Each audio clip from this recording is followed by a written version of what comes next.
링크를 넣었다 말았는데 요새 내 거 하면서 응. 근데 질문할 것 같아. 뭐? 내가 되게 생각하니 응. 거기에서 그 교육 업무 계획이랑 응. 뭐 홍보 자료랑 응. 교육 정책 네트워크 정보 서비스 이런 거 안내를 할 때 응. 이 주소를 채팅창에 좀 넣어주세요.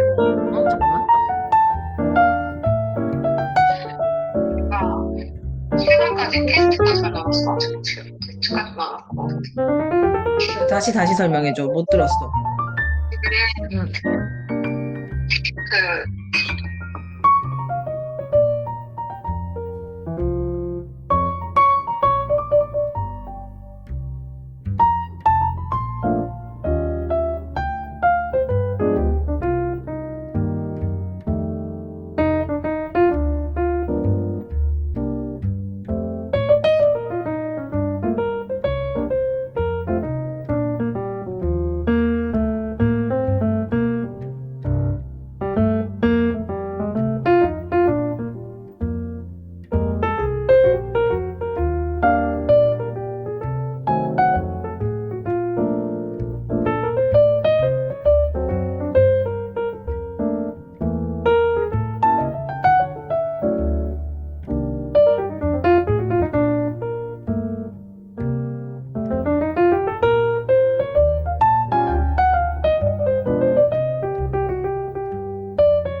선생님들 안녕하세요. 제 목소리 들리시나요?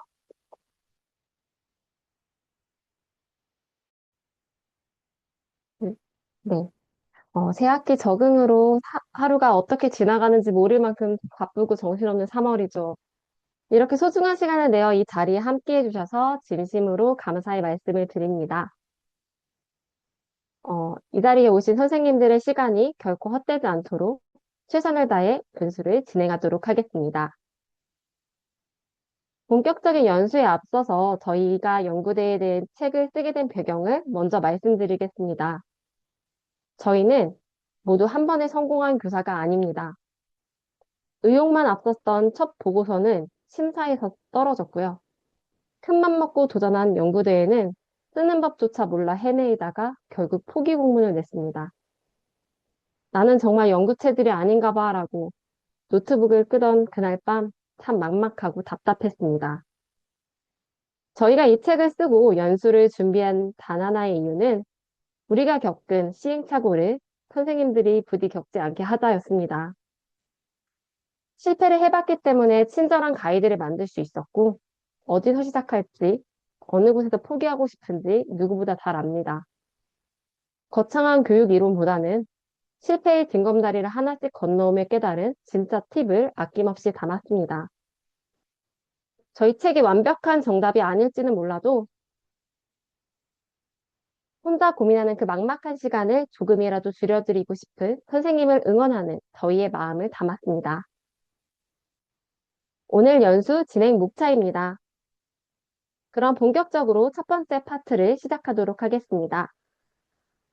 안녕하세요. 저는 서울여자중학교에서 근무하고 있는 기술교사 김민주입니다. AI 융합교육을 전공하였고 IB MIP 교육 전문가 자격증을 취득하였습니다. 제1회 올해 수업혁신상 교사 수상을 했으며 무엇보다 연구대회를 3년 동안 나왔습니다. 연구대회 컨설팅은 2023년부터 현재까지 진행 중입니다. 연구대회를 먼저 나가본 동료 교사로서 연구대회에 대한 내용을 전달해 드리고자 합니다. 선생님들, 연구대회 준비한다고 하면 어떤 이미지가 먼저 떠오르시나요? 보통 승진 준비하는 사람들이라고 생각합니다. 누군가 연구대회 나간다고 하면 바로 승진 준비해? 라는 질문이 나오곤 합니다. 하지만 최근 이 연구대회를 바라보는 현장의 시선이 달라졌습니다. 연구대회에 참여하는 선생님들이 점점 증가하고 있고 나가봤던 선생님들의 추천이 이어지며 이제 점수 때문이 아니라 내 수업을 다시 돌아보게 되는 무언가 남는 경험을 위해 그리고 자발적인 성장을 위해 도전하는 선생님들이 정말 많이 늘어나고 있습니다. 자, 그럼 연구대회가 왜 증가하고 있을까요? 참여가. 먼저 제도적인 측면에서 교육부와 캐리스 주관기관이 정책적으로 입당 비율을 확대했습니다. 이는 연구하는 교사의 문화를 확산하기 위한 것인데요. 그래서 주위에 상받는 동료 교사가 증가하고 있습니다. 또한 연구대회 자체에 대한 이미지가 바뀌고 있습니다.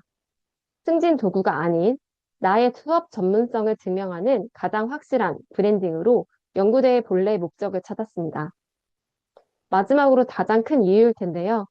생성형 AI의 등장으로 보고서 작성에 대한 부담이 크게 내려갔습니다. 대회 참여 문턱도 낮아졌습니다. AI가 보고서 작성을 도와주며 교사는 탄탄한 수업과 교실의 감동을 재구성하면 됩니다. 이런 증가하고 있는 연구대회에서 저는 꼭 선생님들께서 연구대회에 나가보셨으면 합니다.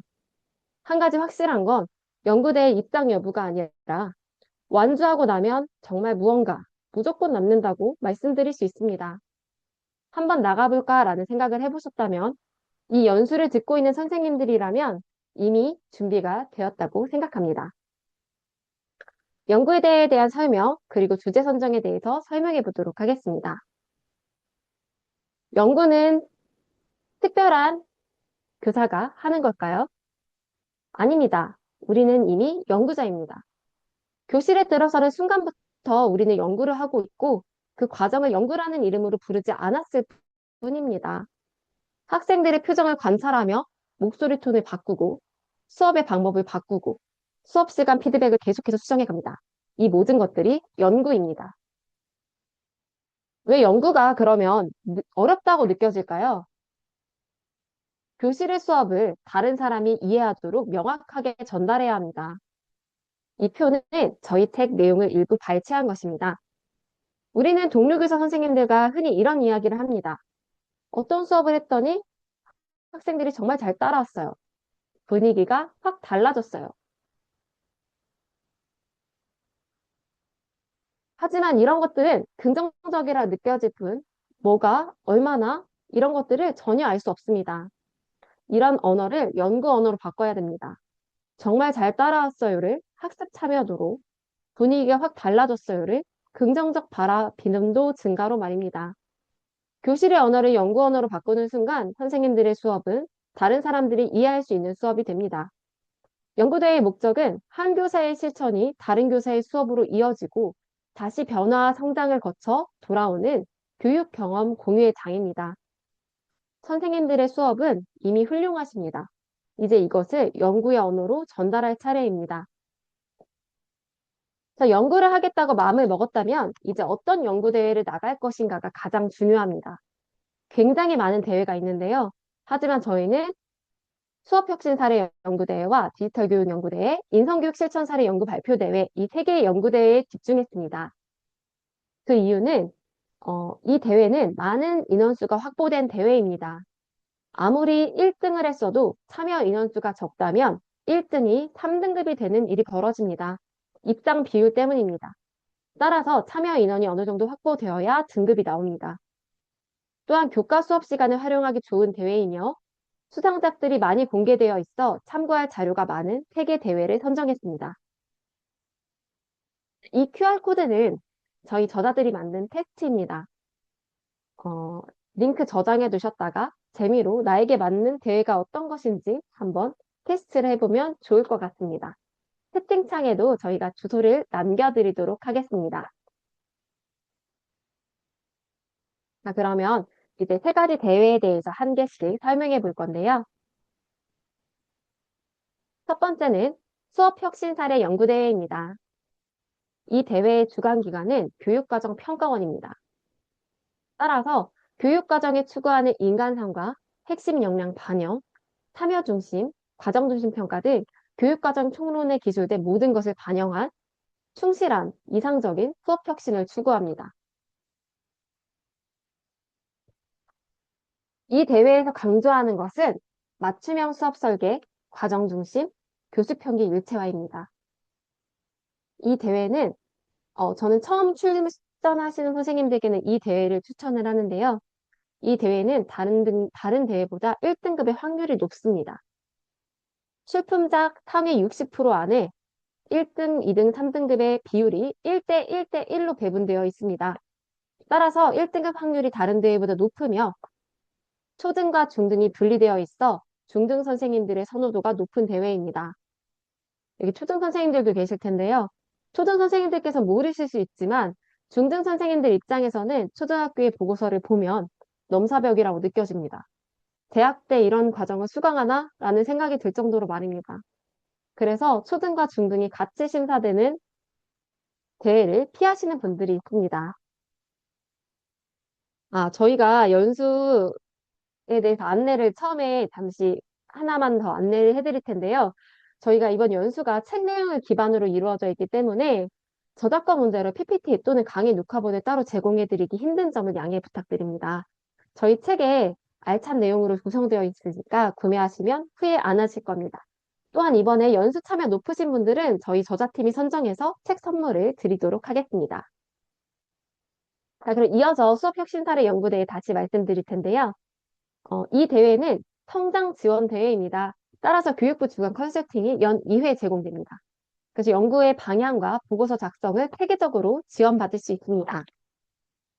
또한 전국대회에서 재도약이 가능한데요. 이것은 무슨 말이냐면 시도대회 예선 1, 2, 3등급 모두 전국대회에 진출합니다. 따라서 전국대회 준비기간 한 달 동안 보고서를 수정할 수 있는 시간이 있습니다. 그래서 작년에 시도 2, 3등급 선생님들이 컨설팅을 해드렸는데요. 컨설팅 이후 전국 1등급을 받으신 분들이 5명이 계셨습니다. 또한 해외 연수 기회가 있습니다. 전국대회 우수 입상자에게는 해외 선진교육 현장 탐방 기회가 있습니다. 2024년과 2025년 모두 영국이었습니다. 단 이 대회는 1등급에 해당하는 선생님들이 100명이 넘기 때문에 1등급을 한다고 모두 해외 연수에 보내주지 않습니다. 1등급 중 상위 100명만 해외 연수에 가게 됩니다. 수업 혁신 사례 연구대회는 준비해야 할 것이 연구 보고서, 수업 동영상, 나눔과 확산을 준비해야 합니다.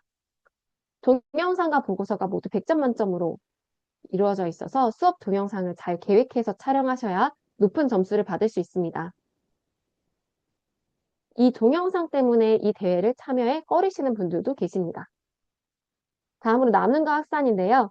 함께학교 수업의 숲의 지속적인 기록과 전문적 학습 공동체 활동이 해당이 됩니다. 이것은 미리미리 해주시면 나중에 한꺼번에 몰아서 하지 않으셔도 됩니다. 자, 이번에 심사 과정인데요. 수업 혁신 사례 연구대회는 시도 예선과 전국대회로 이루어집니다. 이 대회가 정말 시도마다 예선이 정말 다르다고 보여지는데요. 서울은 예선부터 동영상을 제출을 해야 합니다. 하지만 다른 시도는 보고서만 먼저 내고 입상작에 한해서 동영상을 제출하는가 하면 다른 시도는 보고서를 먼저 내고 입상작에 한해서 학교의 심사단이 방문을 해서 수업 공개를 해야 하는 경우도 있습니다. 하지만 전국대회는 결국 동영상을 내야 하는 거기 때문에 계획 단계에서부터 어떤 차시를 촬영할 것인지 꼭 생각해 보는 것이 좋습니다.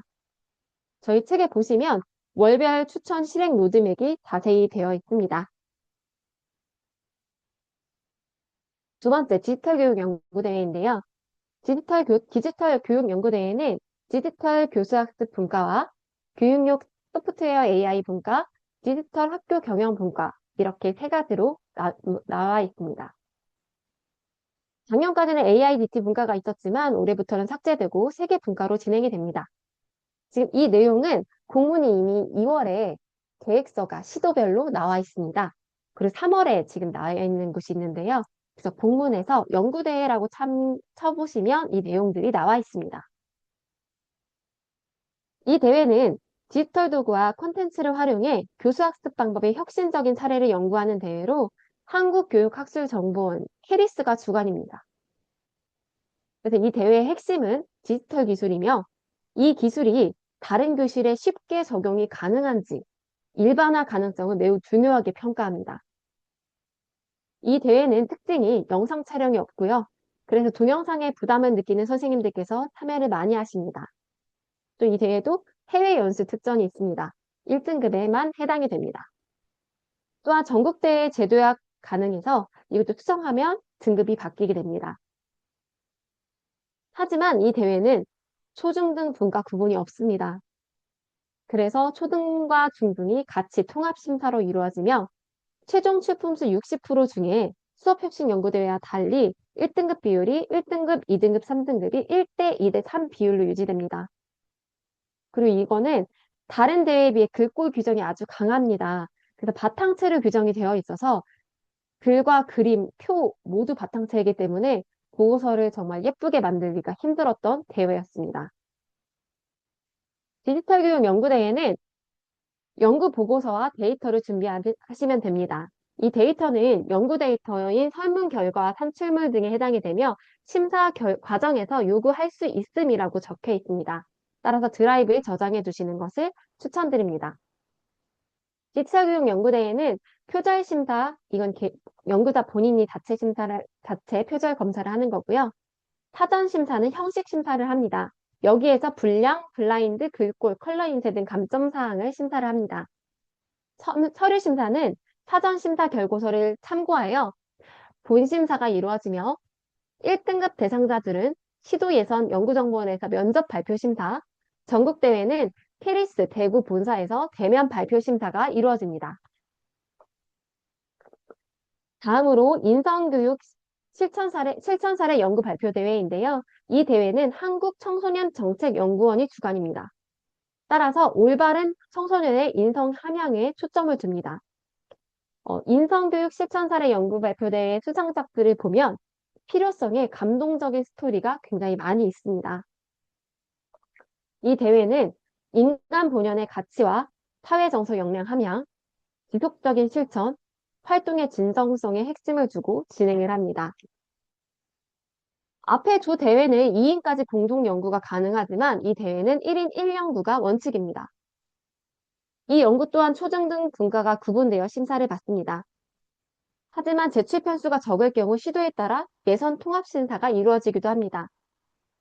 이 대회는 1등급 연수 측정이 있지만 앞에 대회가 60%로 출품수를 증가를 했는데 이 연구대회는 아직도 최종 출품수 중에 40%에서 1대 2대 3대 비율로 1등급, 2등급, 3등급이 선정이 됩니다.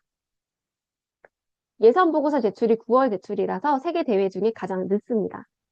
하지만 시도 발표 예선 이후에 전국대회까지 출품 날짜까지 굉장히 촉박합니다. 한 이틀 정도밖에 시간이 없기 때문에 시도에 따라 수정이 불가인 경우도 많고 그래서 처음부터 완성도를 높여서 준비해야 합니다. 또한 전국대회는 앞에 대회와 달리 예선 1등급만 참여하게 됩니다. 그리고 보고서 분량이 가장 적습니다. 20페이지만 작성하시면 됩니다. 이 대회는 연구 보고서와 포트폴리오를 준비하시면 되는데 포트폴리오는 방문 심사 대비의 대비용입니다. 앞에 두 대회보다 심사가 비교적 간단한 걸 보실 수 있는데요. 동영상도 없고 대면 심사로 대구를 가지 않아도 되며 제출 시기에도 여유가 있어 이 대회를 선호하시는 것 같습니다. 그래서 이 대회 참여율이 가장 높다고 합니다. 자, 그럼 어떤 대회를 선택할까요? 수업혁신, 디지털, 인성. 지금 이 표는 저희 책에 나와 있는 동그라미 치면서 선택할 수 있는 선택표입니다. 연구 전략과 목표에 따라서 대회가 달라질 수 있으며 보고서 제출 시기에 따라서 달라질 수 있습니다.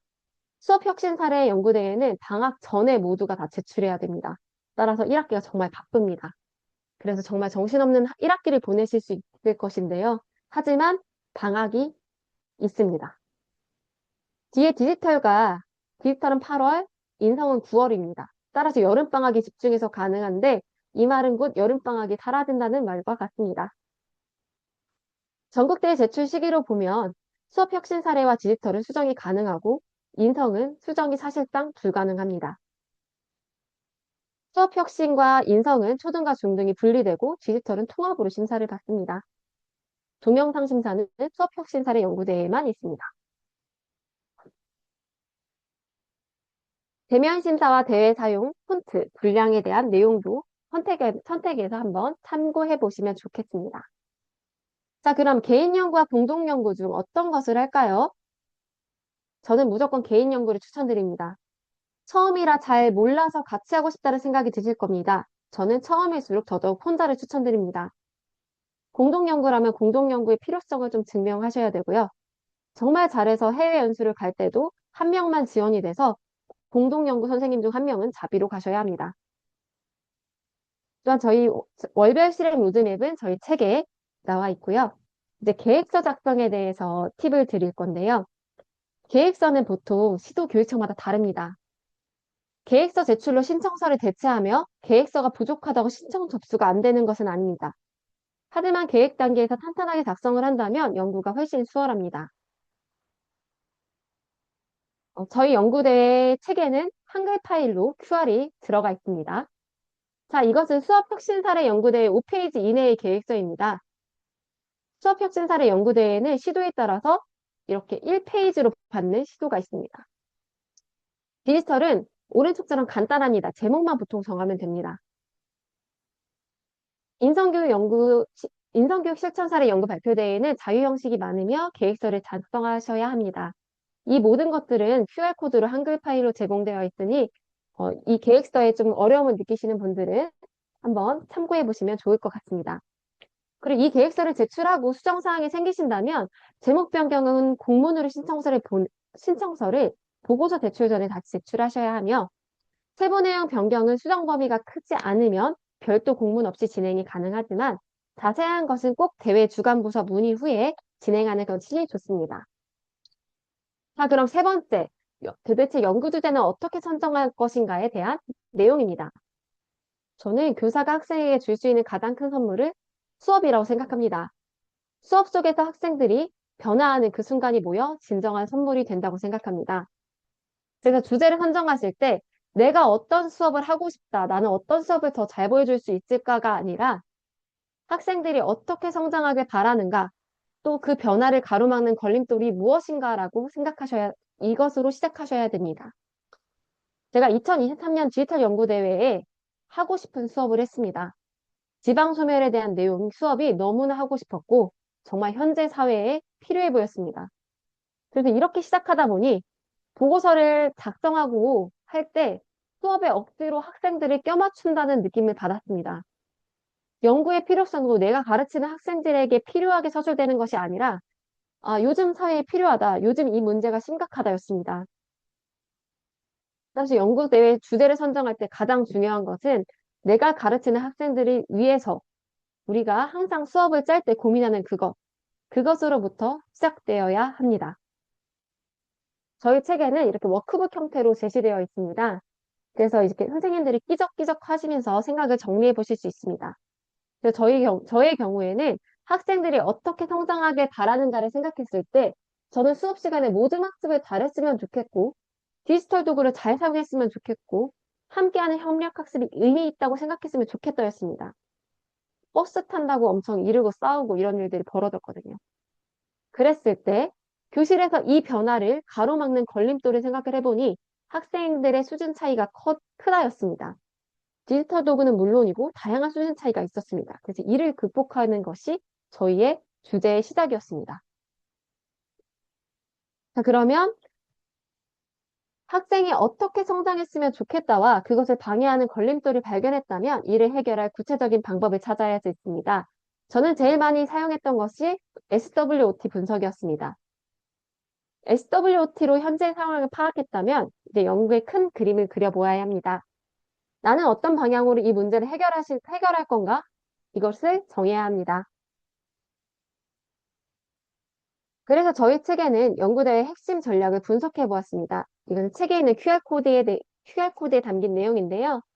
보시면 과목에서 느끼는 답답함과 이를 해결하기 위한 교육과정, 수업 방법, 도구, 평가 등을 어떻게 사용했는지 정리되어 있습니다.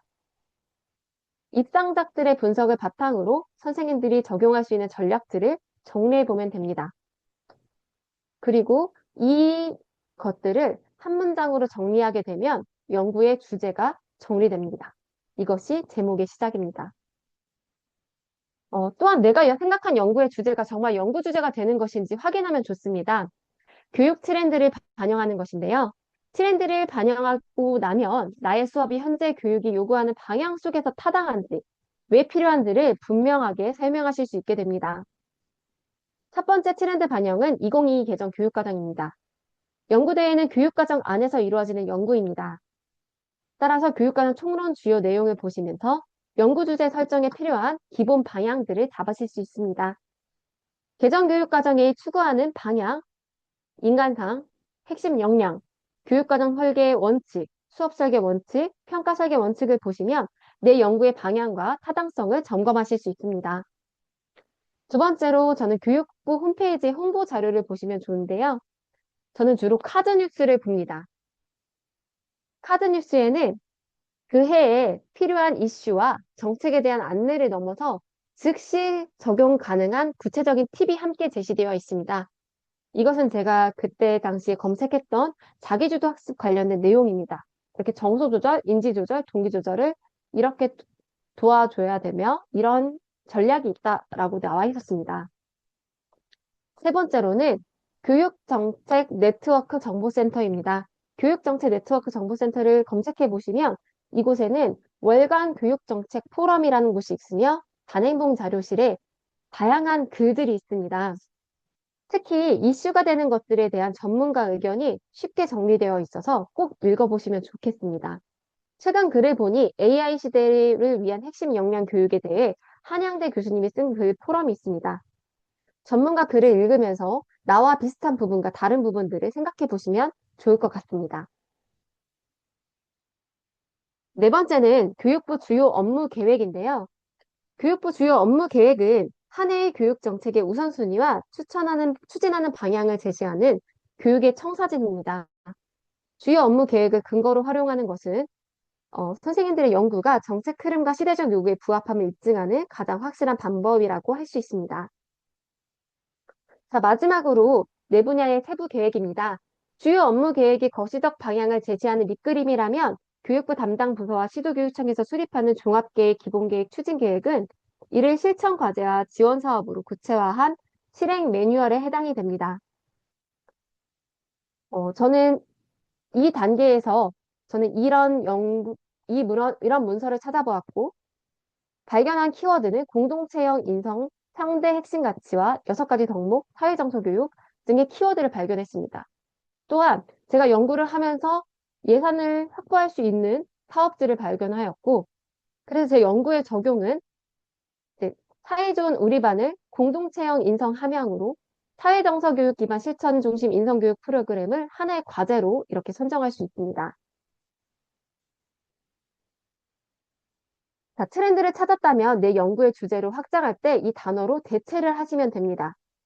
나의 고민이 너는 되고 나는 되고 너는 안 돼라는 태도로 학생들의 이기심을 학습 내 공동체성 약화라고 한다면 이 찾은 키워드를 확보로 약화된 학습 공동체성을 회복하기 위해 사회 정서 교육을 적용하여 실천 중심 인성 교육의 실천 이런 식으로 키워드 연구 주제의 단어를 대체하며 적용하면 좋습니다. 자, 이제 제목으로 확장해 보도록 하겠습니다. 1등급 제목에는 도구와 전략, 방법, 목표가 한 문장에 담겨 있습니다. 이 제목 자체가 수업의 요약이자 연구 요약이 되어 있는데요.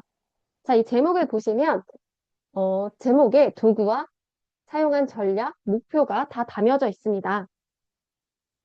보통 연구대의 제목을 보시면 전략명은 수업 구조의 이름입니다.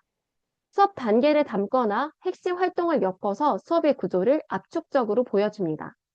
그래서 전략명은 제목을 기억나게 만드는 동시에 연구 전체의 뼈대를 잡아준다고 할 수 있습니다. 이렇게 도구, 수업 방법, 목표를 작성해 보시면 제목을 작성하실 때 도움이 됩니다. 저희가 책에 이렇게 학교 급별 1등급 수상자들의 제목을 분석해 놓았는데요. 저희가 찾아보시지 않아도 되게 이미 정리를 해 놓았습니다. 자, 그럼 1등급 전략을 짰다면 네이밍을 붙여야 되는데요. 전략에 이름을 붙이면 됩니다. 이름이 붙으면 이 수업이 기억이 됩니다. 이때 중요한 것은 아무렇게나 아무 멋있는 단어를 넣는 것이 아니라 무엇을 길러주고 싶은지에 대해 생각해 보시는 겁니다. 좋은 네이밍은 단어 하나만으로도 이 수업이 추구하는 것이 무엇인지 그려지면 좋습니다. 이름을 지을 때 저는 생성형 AI 도움을 좀 받았는데요. 제가 도움을 받았을 때 작성했던 프롬프트 예시를 넣었습니다. 또한 책에는 저희가 챗GPT 기반 이름 생성 탭봇을 생성해 놓았습니다. 선생님들께서 이것으로 많은 도움이 되셨으면 좋겠습니다. 자, 마지막으로 이름을 만들었다면 아이콘으로 시각화하는 것입니다. 보고서를 보시면 그냥 이렇게 단계가 알파벳으로만 이루어지는 게 아니라 이렇게 시각화를 통해서 더 완성도 있게 보여주실 수 있습니다. 아이콘은 복잡할 필요가 없고요. 네이밍에서 떠오른 가장 단순한 이미지이면 충분합니다. 저희 책에는 이 아이콘들의 예시들이 파워포인트 형태로 나와 있으며 다양한 템플릿이 제공이 되어 있습니다. 또한 이 아이콘이 일단 생각나지 않더라도 그냥 일단 간단한 도형에 알파벳을 넣는 것만으로도 시각화로 충분합니다. 자, 선생님들 도움이 되셨나요? 저와 함께 연구대의 주제와 제목, 발전까지 빠른 시간 안에 많은 내용을 살펴보셨는데요. 지금 시간이 정해져 있고 책에 있는 내용이다 보니까 이 자료를 좀 전달해 드리지 못하는 점 다시 한번 양해 부탁드립니다.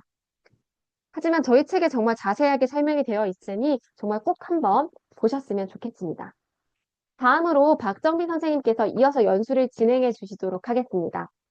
자, 박정빈 선생님 화면 공유해 주세요.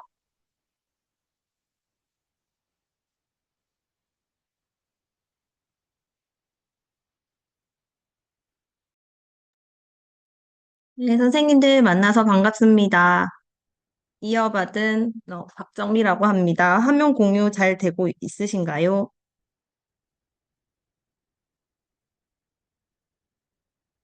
안, 네, 감사합니다. 저는 이제 민주쌤이 연구대회 소개해 주시고, 그 다음에 네이밍 설계를 안내해 주셨다면, 저는 이제 작성 구조로 보고서 작성하는 법, 그리고 심사표로 점수 높이는 법, 그리고 감점 없이 돋보이는 법을 소개하겠습니다. 일단 제 소개를 먼저 드리겠습니다. 저는 현재 대전체육중학교 정보교사로 근무하고 있습니다. AI 융합교육 전공 교육학 석사를 했고, 24년도에 수업혁신사례 연구대회 전국 1등급을 했습니다. 전국 1등급을 하고 1등급에서도 아까 민주쌤이 순위가 정해진다고 했었는데 운이 좋게도 약간 높은 순위에 있었는지 수업혁신사례 연구대회 컨설팅 지원단이 되어서 대한민국 교육 박람회에서 선생님들께 직접 컨설팅을 할 수 있는 기회도 되었고 어, 그 전국에서 수업혁신사례 컨설팅을 요청하시는 선생님들을 1대1로 컨설팅을 해드리기도 했습니다. 아마 올해도 교육과정평가원에서 이런 연구대회 같은 거 컨설팅 요청을 대회를 나가시는 분들 컨설팅을 할 수 있을 텐데, 제가 또 지원단이 된다면 이제 만나 뵙고 싶네요. 보고서 작성하기 내용을 말씀드리겠습니다. 일단 보고서를 처음 쓰시는 선생님들은 어떤 구조로 시작들을 해야 할지조차 막막하죠. 그리고 보고서의 그 구조를 잡았지만 어떤 내용을 써야 할지, 그리고 막상 글로 다 적어놨는데 어떻게 정리해야 할지 이런 것들도 다 막막합니다. 그래서 저는 처음에 제일 먼저 해야 할 일은 1등급 보고서를 보고 눈을 높이라는 겁니다. 선생님들이 왜 이 보고서가 왜 1등급이 되었을까라고 열어보고 내 과목에 맞는 것뿐만 아니라 다른 과목 그리고 내가 중학교 선생님이지만 초등학교, 고등학교에 해당하는 보고서도 다 다운받아서 본다면 엄청 많이 도움이 됩니다. 에듀네 티클리어에 들어가면 1등급 보고서 찾기를 할 수 있는데요. 에듀네 티클리어에 들어갔을 때 제가 그 링크를 넣어놔도 여기 꼭 로그인을 하셔야 하고 또 연구대회 부분에서 연구대회 입상자 그리고 상세 검색에 들어가서 전국 그리고 연도는 26년도는 아직 연구대회가 없기 때문에 25년도 1등급을 받았던 연구대회의 그 보고서를 찾아서 넣으면 됩니다. 그러면 오늘 수업혁신사례 연구대회 한번 검색해 보겠습니다. 이런 식으로 나옵니다. 학교급과 교과를 지정하지 않아서 초등부터 나왔는데 학교급이랑 교과도 지정하면 이렇게 분류가 돼서 나옵니다. 저희 책에 담긴 링크로 들어가면 아마 로그인을 하라고 나올 겁니다. 여기 화면을 띄운 김에 제가 채팅창에 책 홍보 자료라고 하나 올려놨는데 채팅창에 보이실까요? 이 캔바 홍보 자료로 들어가면 이런 화면이 나오는데 이렇게 클릭을 해서 들어가면 저희가 오늘 이 연수에 관련된 내용들과 그리고 연구대회에 관련된 내용들 그리고 여기 1등급 모ım 계획서 예시 이런 것들을 보실 수 있습니다.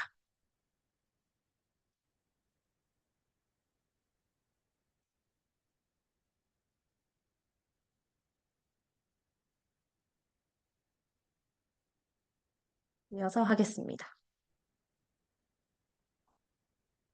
이 QR 링크가 아까 그 제가 홍보 자료에 넣어놨던 1등급 보고서 모음으로 들어가서도 볼 수 있고 지금 다른 민주쌤이 아마 채팅창에 그 링크를 넣어주실 텐데 아까 그 에듀네틱 클리어에 보면 1등급 보고서가 엄청 많잖아요. 수업 혁신 사례가 거의 제일 많고 디지털 연구대회 그리고 인성교육 실천 사례 연구대회는 1등급 자료가 많이 없어서 제가 노트북 LM이라는 곳에 이제 정리를 할 때 인성교육은 23년도부터인가 1등급 자료를 다 넣어놨습니다. 어떤 식으로 넣어놨냐면 링크를 타고 들어가 보시면 이렇게 정리가 되어 있습니다.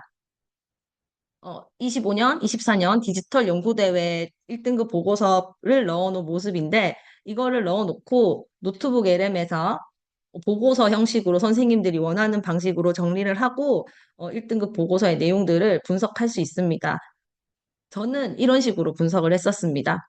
만약에 초등학교 보고서에서 강조점이 무엇이냐, 그리고 선생님들이 한 탐구 주제가 무엇이냐, 그리고 이 보고서의 전략이 무엇이냐, 내 거를 전달하기 위한 전략이 무엇이냐 등등을 채팅에 적어서 정리를 했고요. 그리고 중학교 같은 경우에는 역시 강조점 탐구 주제 보고서 전략을 넣어서 중학교는 개념 중심 AI 탐구가 그 위주로 선생님들이 보고서를 작성을 했구나라는 결론을 내렸었습니다. 그리고 고등학교 같은 경우에는 학문적 사고와 논중 구조화로 데이터 리터러시, 뭐 메타인지 이걸로 수업에 연결되는 학문 탐구 역량까지 이어지더라고요. 이거를 1등급 보고서 그 많은 걸 다 다운을 받아서 언제 다 하나하나 읽고 체크를 하겠습니까? 요즘 같은 시기에 이 AI가 있으니까 이걸 너무 활용하기 좋은데 노트북 LM이 나오기 전에는 이 보고서를 다운받아서 10개씩 막 챗 GPT에 넣고 그 GPT에서 묶어서 분석을 해달라고 했었는데 지금은 이 노트북 LM 덕분에 아주 편하게 할 수 있습니다. 선생님들의 수고를 덜어드리기 위해서 미리 다 담아놨으니까 대화만 한 번씩 해보셔도 좋을 것 같습니다. 그러면 이제 대화를 한 뒤에 보고서에서 관찰할 내용을 한번 살펴보겠습니다. 모든 보고서마다 목차 구성이 다르고요. 그리고 페이지 배분도 다릅니다. 연구대마다 그 작성해야 되는 페이지가 다르고 페이지 수가 넘어가면 감점이 되기 때문에 페이지 배분을 어떻게 해놓았는지도 살펴보셔야 되고 또 표나 그림 빈도가 어떻게 들어갔는지 제가 예전에 컨설팅을 할 때 너무 많은 내용의 수업을 했던 선생님께서 그림을 굉장히 작게 아이들이 뭘 했는지도 보이지 않도록 막 작게 작게 많이 넣으신 분이 있었는데 하나도 안 보여서 그냥 제일 잘한 거 하나만 그림을 크게 넣자라고 했었거든요. 그리고 설명을 넣었는데 그분도 역시 1등급이 되셨었어요. 그런 식으로 1등급 보고서의 표와 그림의 빈도도 한번 보고 그다음에 서술 톤도 살펴봅니다. 그리고 그 많은 보고서들을 보고 내 연구에서 활용할 수 있는 구조를 찾는 겁니다. 섹션별로 페이지 비율과 그다음에 뭐 설문을 어떻게 했는지 그리고 설문 결과를 먼저 막 제시하는 그런 연구 보고서도 있거든요. 그럼 내 거에 맞춰서 이렇게 구조를 해놓는 거죠. 그리고 이론은 몇 개를 선별하면 좋을까? 선행 연구를 어떻게 하면 좋을까? 보통 정성 정량 연구를 같이 하는데 정량을 먼저 제시하고 나중에 정성을 하자 이런 식으로 그냥 메모에 선생님들이 생각날 때마다 적어 놓는 겁니다. 저 같은 경우에는 연구대회를 참여했을 때 뭐 운전을 할 때든 자기 전이든 계속 수업이나 디지털 연구대회만 떠오르니까 생각날 때마다 메모장이나 음성으로 녹음을 해놨었습니다. 저렇게 정리를 하고 나서 나만의 보고서 틀을 만드는 겁니다.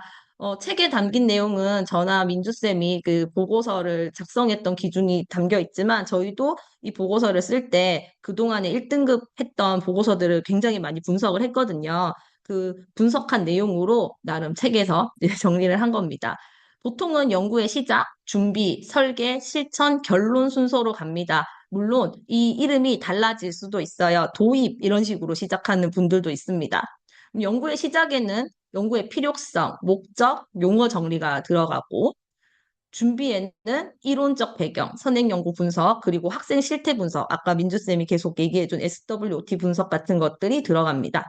그리고 연구 설계 부분에서는 내가 누구를 대상으로 연구를 할 것인가, 어떤 방법으로 할 것인가, 어떤 절차로 할 것인가, 그리고 전략을 어떻게 구체화할지를 제시합니다.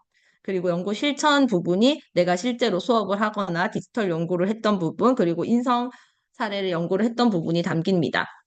그리고 연구 결론에는 이 설계하고 실행했던 내용의 분석 결과, 그리고 검증 결과, 결론 제언입니다. 그리고 부록은 연구대회마다 다르지만 부록을 따로 제시해야 되는 연구대회가 있고 홈페이지에 같이 집어넣어야 되는 연구대회가 있습니다.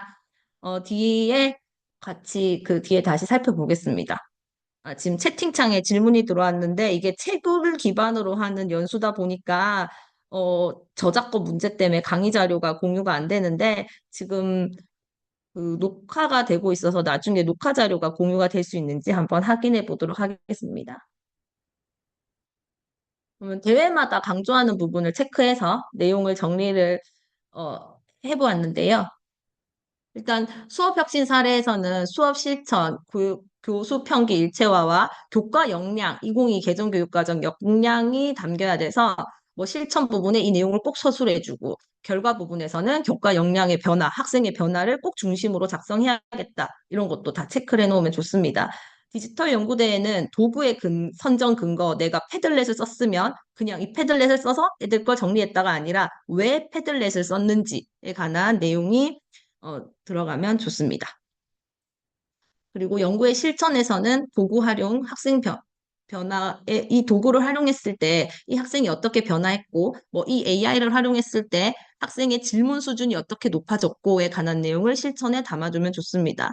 디지털 연구대회에 부록이라고 적어놓은 거는 디지털 연구대회만 이제 부록을 따로 제출해야 합니다. 그리고 인성교육 실천 사례 연구에 대해서는 시작에서 학생 사례를 중심으로 합니다. 제가 분석했던 걸로 봐서 우리 반에 이러이러한 아이들이 있었는데 이런 아이들이 나중에 학기 말에 모두 단합되고 협동하는 모습을 보여주면 좋겠다. 이런 식으로 이제 우리 반에 있던 사례를 필요성에다 집어넣는 경우가 굉장히 많았습니다. 그리고 연구 결과가 다른 거는 뭐 3개월, 6개월 정도의 연구 결과로 나오지만 굉장히 단기간에 이제 1, 2개월의 수업으로 하지만 이거는 장기간으로 3개월로 내가 수업을 해봤더니 이렇더라. 6개월이 지났더니 이렇더라. 라는 내용의 결론이 들어있는 보고서들이 많았습니다. 이제 틀을 앞에서 이렇게 잡아보았는데 그럼 이제 내가 걸 작성해야 될지 이제 궁금하죠. 틀 안에 어떤 걸 넣을까? 그래서 저는 모든 내용을 다 말씀드리면 좋겠지만 시간 관계상 지금 연구의 시작에서 연구의 필요성 부분은 약간 구체적으로 말씀을 드리고 뒤에 목적이랑 이런 거는 이제 간단하게 말씀드리겠습니다. 이제 연구의 필요성은 대부분 요즘 연구대 보고서는 시대적 사회적 요구를 담고요. 교육 과정을 꼭 담아주고 요즘 디지털이 학교로 들어오면서 정책이 변화된 내용을 꼭 담아줍니다. 그리고 학습자 실태 분석을 해야 하고 그리고 그렇기 때문에 내가 이런 고민을 내려서 이렇게 수업 연구대회나 디지털 연구대회나 인성 연구대회에 나간다는 결단을 필요성에 담습니다. 이런 내용을 담는 거죠. 세상이 불변하고 있다라는 당위성을 제시하고 국가 수준에서는 그래서 이런 인재를 원한다. 그렇기 때문에 내가 대외 연구를 하고 있다. 그리고 이런 인재를 키우려고 하지만 우리 학생들이 이런 결핍이 있다. 그래서 그게 문제가 되는 겁니다. 선생님들이 이 문제를 해결하는 보고서를 작성하는 거죠. 그리고 결론으로 이 연구가 필요하다. 그러면 하나하나 보겠습니다. 시대 사회적 요구를 제시할 때는 지금 보여드린 이 내용은 책에 있는 내용을 제가 그대로 복사 붙여넣기 한 겁니다. 어, 책에는 이제 실제 사용할 수 있는 예시까지도 제가 문장으로 다 제시되어 있습니다. 이제 시대 사회적 요구는 그냥 얘기하면 신뢰성이 없기 때문에 신뢰할 수 있는 뭐 OECD에 따르면 이런 식으로 이제 붙여주면 좋습니다. 그리고 이 이 내용의 필요성에 담긴 예시는 질문하는 수업, 결국 내가 질문하는 내용을 연구를 할 건데 이 연구를 해야 되는 필요성이 무엇이냐에 관한 내용입니다. 그래서 연구 주제와 연결이 돼야 됩니다. AI 시대에 왜 질문하는 힘이 필요하냐? 이거를 담은 문장입니다.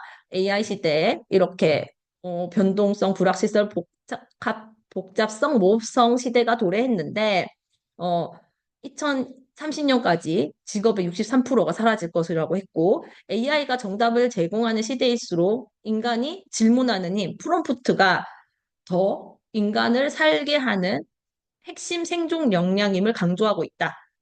이런 식으로 이제 시대적 요구에 우리 아이들이 왜 이게 필요한지에 대한 문장을 담아주는 겁니다. 다음은 교육과정과 연결하는 겁니다. 국가교육과정에서는 이제 내가 이 질문하는 힘을 키우기 위한 것이 2022 개정 교육과정의 같은 방향이고 국가교육과정의 방향임을 명시를 해주어야 합니다. 그러니까 이런 교육과정과 연결할 때는 꼭 정책 명칭과 정식 명칭을 써서 출처를 표시해 주는 게 좋습니다. 이러한 요구에 대응해서 교육부가 모두를 위한 AI 인재 양성 방안을 수립했고 질문 중심 수업을 추진하고 있다. 그리고 질문하는 학교도 이렇게 운영하고 있다. 그래서 AI 시대에 질문하는 힘과 비판적 사고력 함량을 중요하다고 하고 있다라고 필요성을 제시하는 겁니다. 그럼 이런 환경에서 우리 학습자들은 어떠냐 했을 때 이제 학생들이 실제로 교실에서 관찰되는 SWT 분석으로 관찰되는 데이터들을 넣고요. 그 다음에 학생들이 뭘 원하는지를 넣고, 그리고 내 수업에서는 이렇게 적용하면 얘네들이 업그레이드가 될 수 있다. 이런 식으로의 그 필요성을 제시를 해줍니다. 학생들을 이렇게 조사를 했을 때 스스로 질문하는 학생이 퍼센트가 굉장히 낮았고, 그리고 대부분의 학생이 정답만 찾으면 된다라고 응답을 했다. 이게 그 실태 분석에 관한 결과를 문장으로 표현한 겁니다. 그래서 그러다 보니 한 학생이 선생님 챗GPT가 알려주는데 제가 질문을 만들 필요가 있나요? 라고 말하기도 했다. 그러니까 실제로 학생이 교실에서 이런 문장을 얘기했다라고 넣고, 그래서 내가 이거는 뭔가가 문제가 있는데 그럼 내가 이런 부분을 연구해 볼까라는 근거를 제시한다면 훨씬 그 교실 내 현장감이 들어가겠죠. 또 마지막으로 교사, 나는 이렇게 고민을 했고 결단을 내린다. 앞에 이 세 가지 단계를 종합해 봤더니 왜 내가 이 연구를 해야 되는지를 그 종합적으로 얘기를 할 수 있게 되는 거죠. 그래서 앞에 세 단계를 종합하고 내 수업, 기존 수업의 이런 한계를 제시하고 그리고 해결 방법을 해서 내 연구를 통해서 학생들이 어떻게 성장할지를 서술해 주면 됩니다.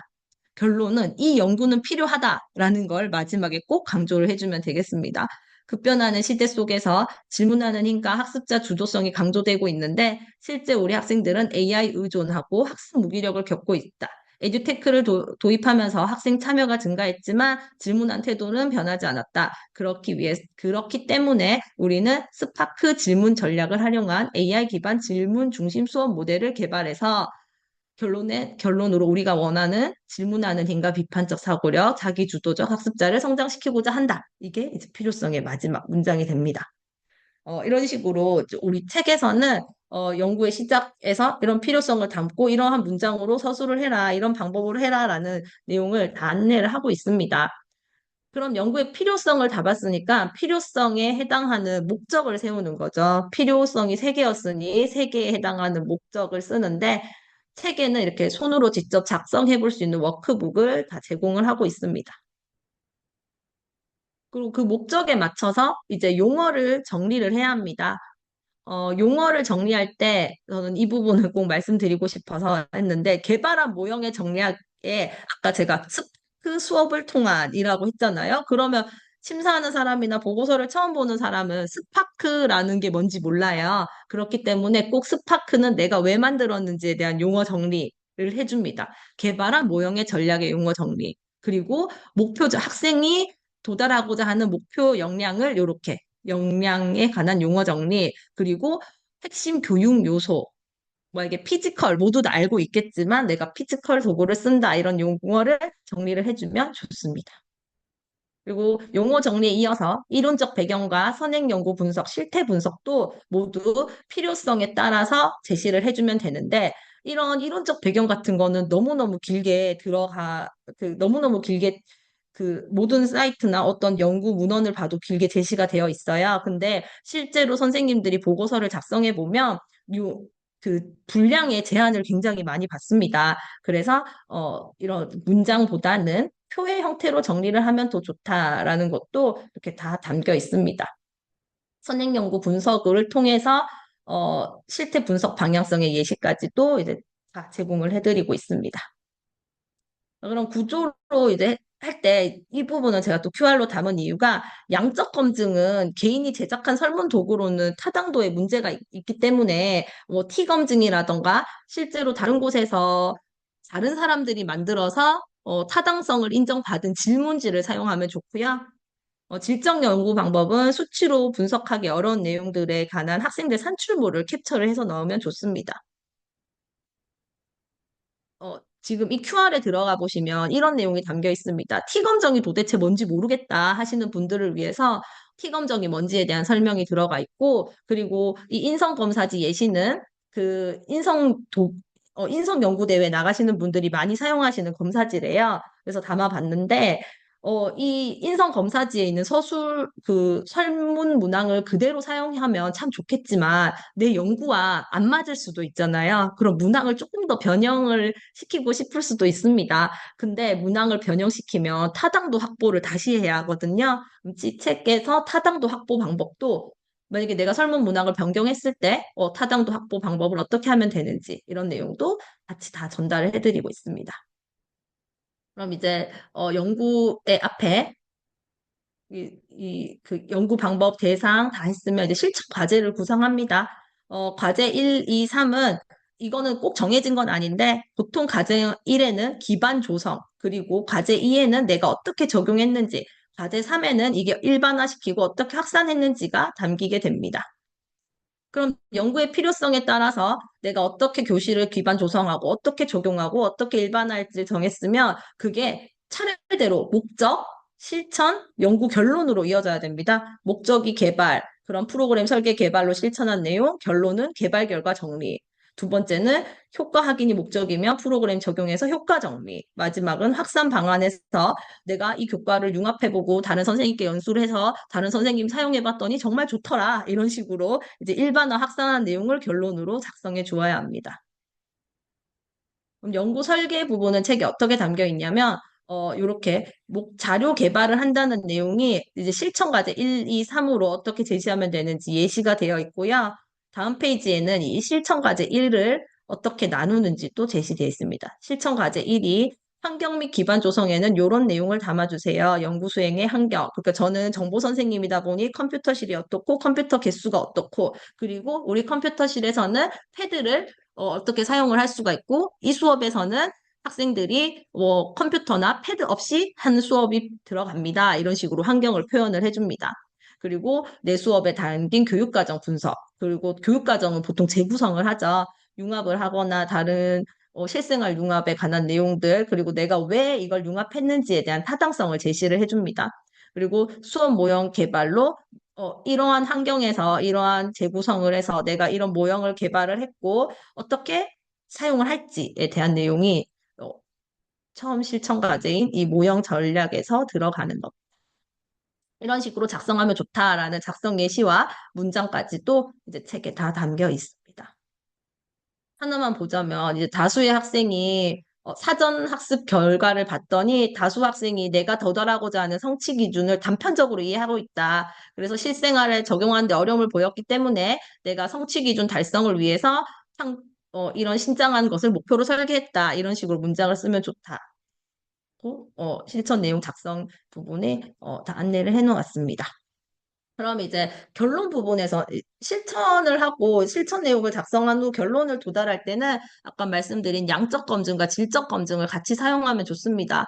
꼭 유의미한 결과가 있었다. 아니면 어느 부분에서 사실 양적 검증의 결과가 떨어질 수 있거든요. 그럼 왜 떨어졌는지 분석을 하고 그거를 질적 검증으로 보완을 할 수 있습니다. 이런 식으로 정량적인 양적 검증에 대한 그 작성 사례와 정성적인 작성 사례도 제시를 해 놓았는데요.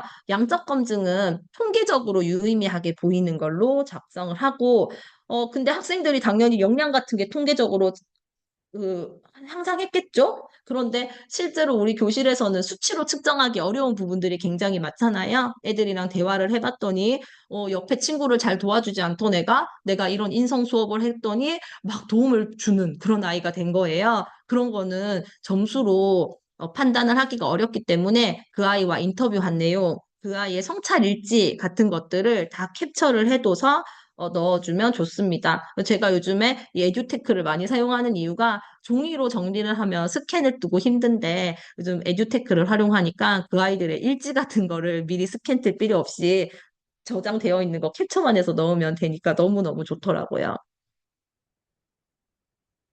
그리고 이제 마지막으로 결론을 제시합니다. 결론은 당연히 목적과 실행에 따라서 목적 1, 실행 1, 결론 1 이런 식으로 목적 1, 실행 2, 결론 2 이렇게 진행을 하게 됩니다. 그래서 목적 1은 아까 전에 내 그 환경 기반 개선과 그리고 교육과정 분석에 관한 내용이었죠. 그런 내용으로 결론을 썼고 두 번째는 어떻게 실천을 했다. 그리고 세 번째가 내가 타교과 융합과 온라인 연수를 통해서 그 연구 성과를 일반화했고 교사 공동체를 통해서 가치를 증명했다. 이렇게 일반화에 관한 내용을 써줍니다.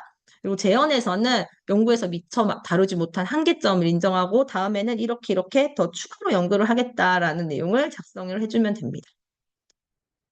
그리고 이제 마지막으로 부록을 쓸 때는 이제 혁신 사례는 25페이지밖에 안 돼요. 그래서 25페이지 요약 빼고 24페이지 안에 본문과 부록 내용이 다 들어가도록 정리를 해야 되고 디지털 연구대에는 부록 내용이 이렇게 교수학습 과정안이 들어가라고 공문에 다 작성되어 있습니다. 인성교육 사례가 이제 모두 다 넣는데 20페이지밖에 안 돼서 좀 작성하기가 어려우니 표나 도식화를 시키는 방법을 사용하면 좋을 것 같습니다. 요약서는 대부분 제일 앞에 들어가는데 제가 제일 뒤에 넣은 이유는 보고서를 다 완성한 뒤에 요약서를 쓰기면 제일 좋기 때문이에요. 그래서 완성된 보고서를 한두 페이지 요약을 하는데 지금 여기 앞에 글로 쓴 요약과 구조화한 요약이 똑같은 내용인데 당연히 이렇게 구조화한 내용이 더 눈에 들어오겠죠. WISE 모형인데 여기서 글로 보는 것보단 이렇게 WISE 시각화로 해서 요약서를 작성하는 것이 좋다. 자, 이제 심사표를 통해서 점수 높이는 법을 빨리빨리 말씀드릴게요. 심사표는 디지털 연구대회인데요. 전국 점수입니다. 여기 보면 학교와 학급 특색, 그리고 학생의 역량, 그 다음에 기존 입단자 차별성, 이런 식으로 해당하는 단어를 표시를 해줍니다. 해당하는 단어를 표시한 뒤에 나만의 이 평가 배점을 만드는 거예요. 이게 20점 만점이라면 내 생각에는 학생 특성 고려는 한 6점 정도, 학생 역량 향상은 6점 정도 이렇게 배분되지 않을까라고 혼자 만들어 보는 거죠. 그리고 이렇게 나만의 단어로 다 나눈 다음에 이러한 내용에 해당하는 부분은 연구 시작에 넣을까, 연구 준비에 넣을까, 설계에 넣을까, 실행에 넣을까에 관한 거를 스스로 한번 나눠보는 겁니다. 근데 우리 책에는 이 세 연구대회 모두 키워드 기반 심사표를 모두 작성해서 구성해 놓았으니까 직접 해보시는 것도 중요한데 선생님들이 저희 책을 도움을 받아서 그냥 각자 잘라서 쉽게 쉽게 한번 봐보시면 좋을 것 같습니다. 그럼 규정에 따라서 이제 보고서 페이지를 봅니다. 이 35페이지는 디지털 연구대회인데 참고자료, 이 부록이 10페이지예요. 그러니까 나머지 25페이지를 어떻게 나누면 좋을까? 요약 5페이지, 이제 본문에서 연구의 시작은 3페이지, 준비는 2페이지, 설계 2페이지, 실행 10페이지, 결론 3페이지로 나눠야겠다라고 해보면 좋습니다. 이것도 모두 연구대회별로 책에 다 수록을 해놓았습니다. 이제 저희 책에는 선생님들의 감점 없는 보고서를 이제 담으려고 노력을 했습니다. 왜냐하면 저희 주저자인 민주 선생님이 이런 연구대회 심사를 하러 갔는데 심사를 할 때 가장 처음으로 하는 일이 글씨체는 바탕체만 써야 되는데 혹시 이 보고서 안에서 바탕체가 아닌 부분이 있을까 하면서 쭉 살펴본대요. 그리고 바탕체가 발견되면 감점을 하는 거죠. 학생의 개인정보가 드러나면 안 되는데 즉 QR이든 뭐든 다 넘겨보면서 개인정보가 드러나면 감점을 시키는 겁니다. 그렇기 때문에 그러면 내가 엄청 공들여 만든 보고서가 감점되니까 속상하잖아요. 그래서 그런 우리의 실제 사례를 담아서 그 감점 없는 보고서 작성 팁을 담아 놓았습니다. 꼭 글꼴을 지켜줘야 되고 뭐 학생들의 개인정보를 담으면 안 되고 이런 내용들이 들어 있습니다. 그리고 연구대회마다 감점에 관한 규정이 다르기 때문에 연구대회별 이렇게 제출하기 직전에 체크리스트까지도 제공을 해놓았습니다. 그러니까 뭐 디지털 연구대회면 35쪽 이내인데 요약서 5쪽을 맞췄냐, 20쪽 이내를 맞췄냐, 참고자료는 10쪽이냐 이런 식으로 체크를 할 수 있게요.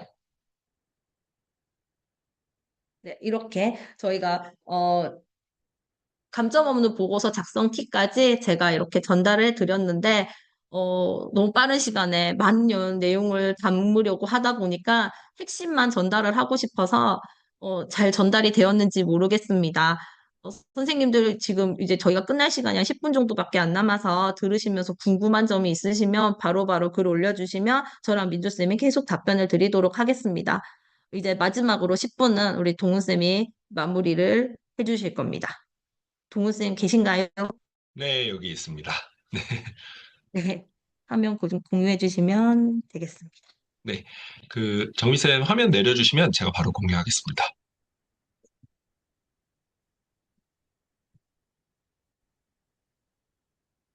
네, 선생님들 만나 뵙게 돼서 반갑습니다. 딱 저에게 10분이라는 시간이 주어져 있는데요. 저는, 사실 그 마지막 연구의 확산과 일반화 파트를 집필을 했고요. 가장 중요한 건 사실은 앞에서 민주쌤과 정비쌤이 얘기한 내용이 거의 답니다. 네, 근데, 다 중에서도 제가 말씀드릴 수 있는 부분은 이제 플러스 알파가 될 수 있는 부분, 즉, 가점이 될 수 있는 부분의 영역일 것 같아요. 그리고, 연구대회가 단순히 그 연구대회 상 받고 끝, 혹은 연구대회 제출하고 끝이 아니라 이 연구대회 결과물을 잘 살려서 우리가 조금 더 퍼스널 브랜딩이나 아니면 선생님들의 개인적인 이력 그리고 선생님들의 전문성을 높여나갈 수 있는 방법이 있거든요. 그래서 그 방법에 대해서 저희 10분 정도 간단하게 좀 말씀드리도록 하겠습니다. 제 소개는 시간 관계상 넘어가고요. 아마 여기에 에듀테크 교사연구회 선생님들 많으셔서, 네, 아시리라 믿고요. 제일 중요한 거는 저는, 제일 중요한 파트부터 말씀을 드릴 건데, 연구회 활동입니다.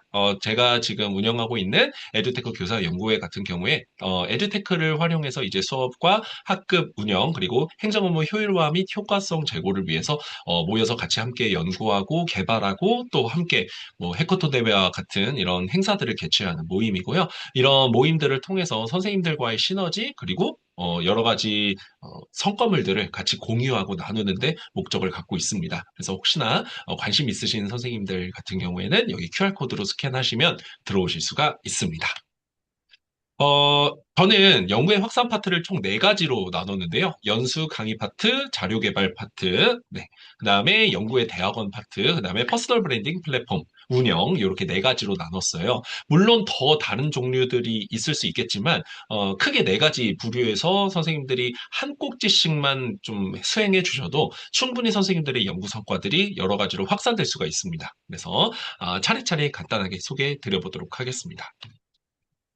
일단 연수 강의는 요즘 지금 수강하시는 선생님들 중에도 연수나 강의 많이 나가시는 선생님들 계실 거예요. 근데 우리가 보통 강의 요청을 받거나 혹은 지금 제가 연수를 하는 것처럼 쌤 동네 강좌로 이렇게 열어서 연수를 하는 방법도 있는데 보통 연수 요청을 받을 때 이렇게 보통 받습니다. 에듀테크 같은 경우 저희 학교가 디지털 관련된 연수가 필요한데 혹시 그거 관련된 연수 해주실 수 있을까요? 라고 이제 보통 이야기를 합니다. 근데 그렇게 하면 어떻게 하면 선생님들이 좀 바로바로 이렇게 쓰실 수 있는 혹은 선생님들이 너무 품을 들이지 않으면서도 이렇게 쓰실 수 있는 사례로 구성할 수 있을까를 고민을 하게 됩니다.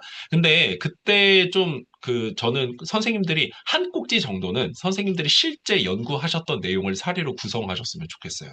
왜냐면 저도 연수를 이제 많이 본 경험상 되돌아봤을 때 물론 요즘 에듀테크 연수나 이런 에듀테크 연수가 아니더라도 다양한 연수의 경우 실습 중심으로 운영되는 경우가 많은데 실습도 좋기는 하지만 선생님들께서 요즘 들려오는 평이 실습도 좋지만 실습은 유튜브에서도 사실 많고 선생님들 지식센터라는 플랫폼 아시는 분은 아시겠지만 그런 플랫폼에서도 실습 중심의 강의를 해주시기 때문에 이런 현장 강의나 이제 따로 진행하는 연수 같은 경우에는 선생님께서 어떤 인사이트를 가지고 이 수업을 추진하셨는가가 궁금합니다라고 하는 경우들이 많았어요. 그래서 선생님들의 연구 결과들을 좀 10페이지 안으로 압축을 해서 이렇게 한번 소개를 드리는 것도 굉장히 좋은 방법이고요. 저는 연수 나가거나 강의 나갈 때 제 연구 사례를 소개를 드릴 때 반드시 설문을 넣어요. 선생님들 아까 민주쌤이랑 정비쌤이 아마 해 주셨을 텐데 이제 질적 검증 같은 경우에는 뭐 인터뷰, 뭐 피드백을 받거나 이렇게 학생들의 설문 같은 것들을 받잖아요. 근데 학생들의 설문을 받는 것도 중요하지만 선생님들께서 이 연구 사례에 대해서 어떻게 생각하시는지 실제로 이것을 다른 학교에서도 내가 적용할 수 있는 수업인지 이런 것들을 좀 판단할 수 있는 기준이 중요하거든요. 그래서 선생님들께서 이 수업에 대해서 어떻게 느끼셨는지를 데이터를 선생님들의 동의를 받아서 네, 이렇게 수업을 합니다. 그럼 실제로 그게 나중에 선생님들의 이 연구 사례를 한층 더 발전시키는 결과물을 만드는 데 토대가 되기도 하고 또 한편으로는 선생님들의 연구 사례를 더더더 신뢰도를 높일 수 있는 방법이 되기도 합니다. 그래서 동료 선생님들의 피드백을 들을 수 있는 절호의 기회니까 꼭 연구 사례 한 꼭지 정도는 구성하시면 좋을 것 같습니다.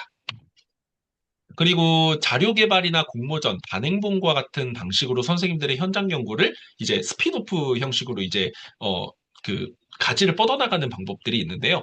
첫 번째로 가장 많이 하시는 것이 연구회 활동하시는 선생님들이 면 많이 아실 텐데 자료를 직접 이제 짧게 보고서 형태로 구성을 해서 그 보고서를 여러 선생님들끼리 압축해서 이거를 일종의 이제 전자책처럼 이제 전국에 뿌리는 이런 방법들이 있는데요. 실제로 제가 운영하고 있는 연구회에서도 작년에 초, 중, 고 선생님들께서 추진하셨던 연구 사례들을 중심으로 해서 에너지 자료집이라는 걸 이제 전국에 뿌렸습니다. 공문으로 보냈고 실제로 공문으로 갔기 때문에 선생님들께서 많이 확인하셨고 교육부랑 교육청에도 뿌렸거든요. 그래서 이런 연구 사례들이 실제로 선생님들뿐만 아니라 다른 선생님들의 귀 그리고 교육청이나 교육부까지 이제 도달하게 됨으로써 선생님들의 이름도 알리고 아 이런 연구를 하시는 분도 계시구나라고 하는 좀 정책의 참고 사례가 될 수도 있는 중요한 기반이 된다고 생각을 합니다. 네, 그리고 공모전을 꼭 제가 출품을 하라고 좀 말씀을 드리는데요. 연구대회 같은 경우에는 그 연구대회 작품 자체가 저작권이 당연히 그 주최기관에 귀속이 되기 때문에 이걸 그대로 내면 절대 안 되죠. 네. 근데, 이거를 조금 더 스핀오프해서 방향을 달리하거나 뭔가 수업 목적을 달리하거나 해서 좀 빌드업을 시켜서 다른 방향으로 만들게 되면, 공모전으로 충분히 출품이 가능한 작품이 만들어지거든요. 그래서 이렇게 공모전으로 출품해서 내가 원래는 A 연구 사례였는데 이걸 어, 뭐 B 연구 사례, C 연구 사례, D 연구 사례로 이제 확장 연구했다. 이런 사례들을 선생님들께서 실제로 공모전 입상을 통해서 좀 알리실 수 있다. 이렇게 말씀드릴 수 있을 것 같고요. 자, 이런 사례들이 좀 모였다라고 하면 보통 연구대회 제가 생각했을 때는 한 세 번 정도 연구대회를 나가면 하나의 단행본을 출간할 수 있는 수준의 두께가 나옵니다. 그래서 선생님들 단독 저자도 좋고요. 아니면 공저도 좋고요. 이렇게 저희 지금 연수하는 것도 공저거든요. 그래서 이렇게 선생님들의 연구 사례를 모아서 꼭 한번 단행본으로 출판하시면 좋지 않을까라고 생각을 합니다. 그러면 단행본으로 어떻게 출판을 하느냐? 이 방법에 대해서는 사실 조금 별개의 문제긴 하는데 요즘 많이 이제 그 출판사에서 요구하는 게 선생님들의 수업 사례들을 많이 요구를 해요. 그래서 출판사에다가 오퍼를 넣기도 하고 출판사에서 역으로 이제 그 요청이 들어오기도 합니다. 네, 그래서 이런 사례들 좀 참고하셔서 선생님들의 이 연구 사례가 그냥 그 한순간의 등급 수상으로 끝나지 않도록 이렇게 좀 해주시면 좋을 것 같습니다. 자, 그리고 연구회 활동을 저는 꼭 에듀테크 교사연구회가 아니더라도 선생님들께서 연구회 활동 꼭 한번 해보셨으면 좋겠어요. 그리고 선생님들의 연구 사례를 발전시켜서 대학원도 한번 이제 도전해보시는, 밑거름을 마련해 보시면 어떨까라고 생각이 드는데요.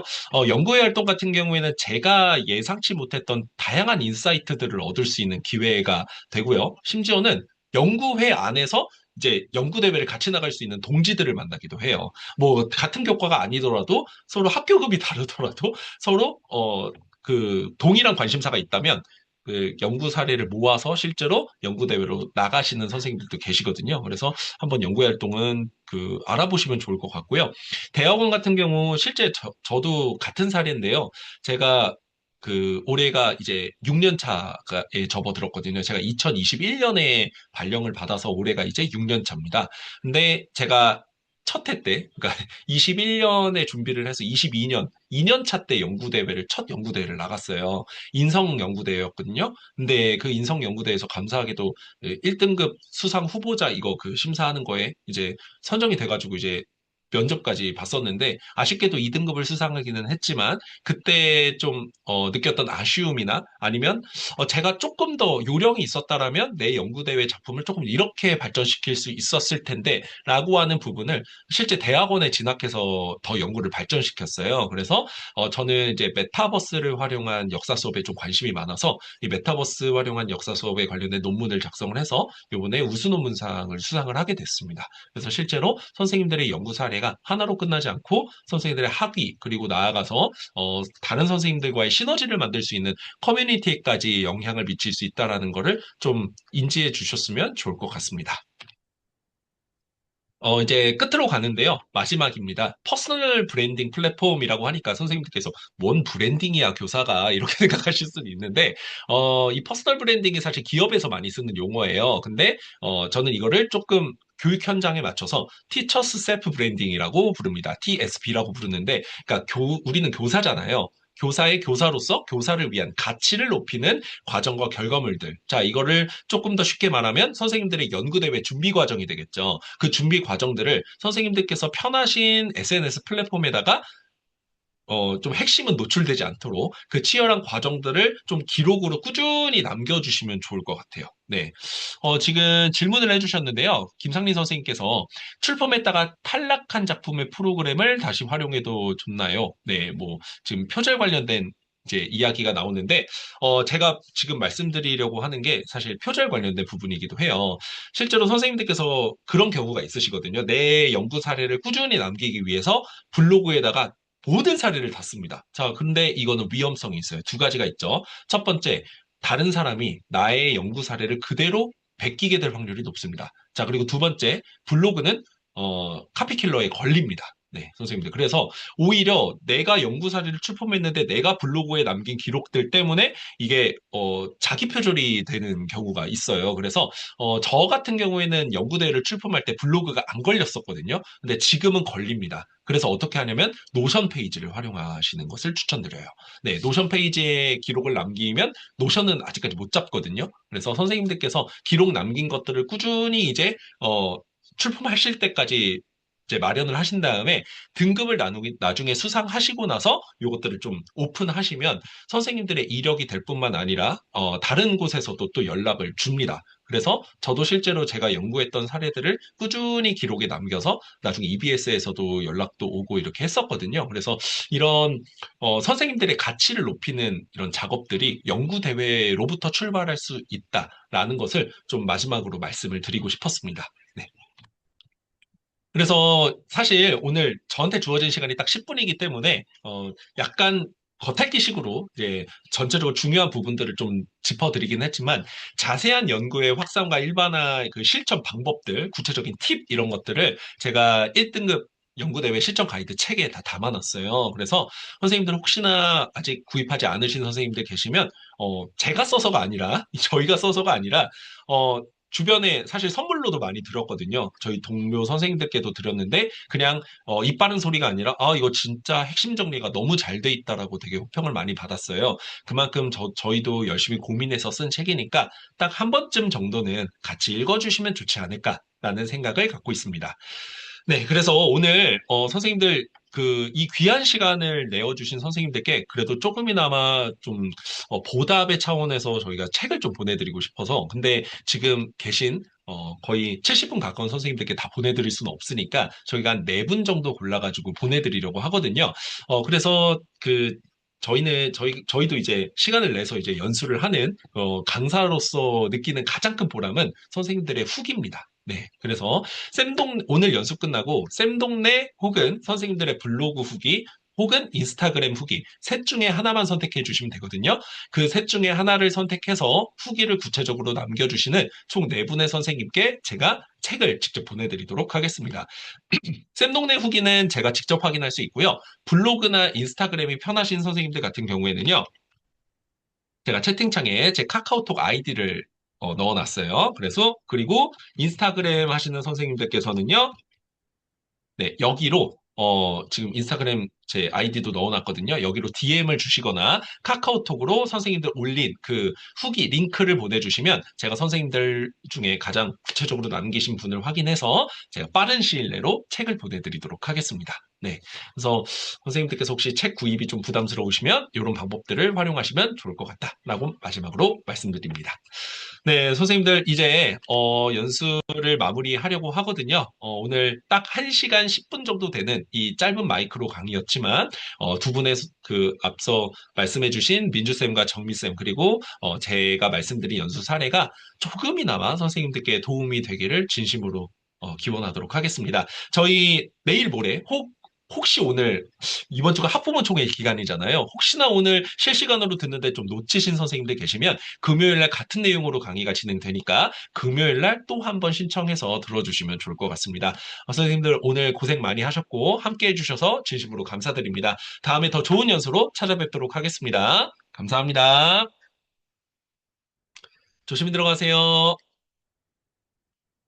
감사합니다. 후기 꼭 좀 부탁드릴게요.